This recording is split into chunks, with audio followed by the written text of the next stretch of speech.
Kulħadd jitħanżer tħossok diżillus. Dawn huma biss ftit mill-ħafna kummenti li nkitbu taħt il-messaġġ li ġie ppubblikat fuq Facebook minn Jason Micallef, esponent ferventi tal-Partit Laburista, li anke hu jidher li qabżitlu sew bis-sitwazzjoni ta' telq u abbuż fil-pajjiż, tant il-istqarr li issa iż-żejjed kollu żejjed.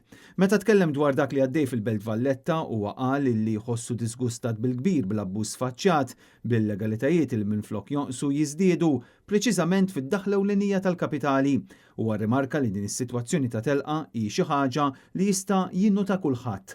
50 metru biss bogħod mill-Parlament Malti fejn id-deputati jiddilettaw joqogħdu jtellgħu is-selfies. Jason Micallef kien ċar ħafna fi kliemu, apparti il-kollass u l-falliment spettakolari tal-infurzar mill-awtoritajiet u l-gvern innifsu, possibbli ħadd mir-rappreżentanti tal-gvern ma ddiskusta ruħu jara xeni tal-mistija bħal dawn meta ikun dieħel jew ħiereġ mill-Parlament. Dan b'referenza għat-tinet is-siġġijiet u t-tabelli li hemm fin-nofs eżatt malli tirfes fil-kapitali.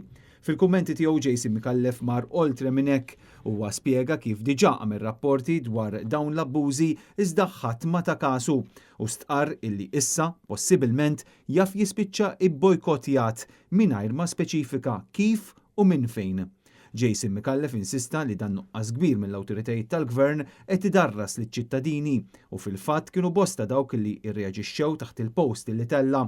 Buħut ifakruh int qiegħed fin-naħa tal-gvern u ovvja taf lil min għandek tkellem, aħseb u wara ċittadin kemm jindanna ferm aktar.